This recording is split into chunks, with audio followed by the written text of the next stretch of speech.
Thank you very kindly, my friends. As I listened to Ralph Abernathy and his eloquent and generous introduction and then thought about myself, I wondered who he was talking about. It's always good to have your closest friend and associate say something good about you. And Ralph Abernathy is the best friend that I have in the world. I'm delighted to see each of you here tonight in spite of a storm warning. You reveal that you were determined to go on anyhow. And so began the final speech of the Reverend Dr. Martin Luther King, given almost 50 years ago. The work and words of Dr. King continue to impact this world in which we live. This year marks the 50th anniversary of his death, and there is a great need to be reminded of the principles for which he fought so vigorously. I can still remember as a young man watching an episode of The X-Files of all things, and hearing these words from Dr. King. The world is all messed up. The nation is sick. Trouble is in the land, confusion all around. But I know somehow that only when it is dark enough can you see the stars. And I see God working in this period of the 20th century in a way that men, in some strange way, are responding. These words had an impact on me then, and I made a point to dive into other works of his. You see, it was Dr. King's commitment to his beliefs that inspired me, and it's the same commitment that still inspires so many today. Martin Luther King Jr. was committed to love and nonviolence. He was committed to perseverance, and he was committed to sacrifice. First and foremost, Dr. King was committed to the path of love and nonviolence. To be committed to love and nonviolence means that when one tempts and provokes us to hate, we must be dedicated to overcome in love.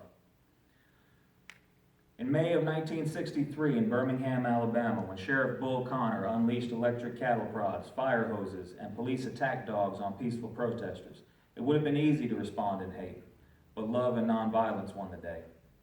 In September of that same year, when the KKK bombed a church in Birmingham, Alabama, and killed 4 little girls, it would have been easy to respond in violence, but love and nonviolence carried the torch again. Now, Dr. King was committed to love and nonviolence, but this commitment is found to be weak if not aided by perseverance. This dedication to perseverance is what enabled Dr. King to hold fast, from the early days of the Montgomery bus boycott to Selma and beyond. Now, perseverance is that marvelous character trait that causes a man or a woman to say, I cannot quit, I will not quit, I must go on. And go on he did.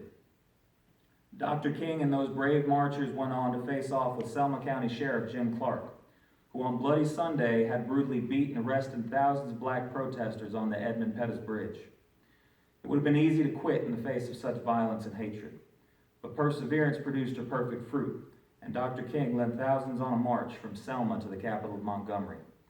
The Voting Rights Act came soon after. Now, I want you to know that perseverance is a dangerous ideal, for it requires a willingness to sacrifice, and sometimes to make the ultimate sacrifice. Time and time again throughout the course of the civil rights movement, Dr. King demonstrated a willingness to sacrifice for love and justice. I've heard it said that true love is giving and expecting nothing in return. It is neither self-centered nor self-aggrandizing. It sacrifices comfort and safety to the call to do what is right and just. Perhaps many of you know this, that Dr. King was stabbed and almost died in 1958. He could have stopped, let others carry the load, and said that he had done enough. After all, he was married. He had young children. But that's not what true sacrifice is. True sacrifice sees the mission through, even to the bitter end. 10 short years later, Dr. King recounted his near-death experience in his final speech. And the very next day was murdered by James Earl Ray in Memphis, Tennessee. The reason Dr. King inspires, the reason his message resonates with so many today, is because his life and death were testimonies to the power of love and nonviolence, perseverance, and sacrifice. Today, I ask you to join with me in commemorating a man who taught us what it means to hold fast to these principles, to honor his life and his sacrifice by giving our lives over in service to what is right and just. I quote Dr. King once more. Let us rise up tonight with greater readiness. Let us stand with greater determination. And let us move on in these powerful days, these days of challenge, to make America what it ought to be. We have the opportunity to make America a better nation. And I want to thank God once more for allowing me to be here with you. Thank you.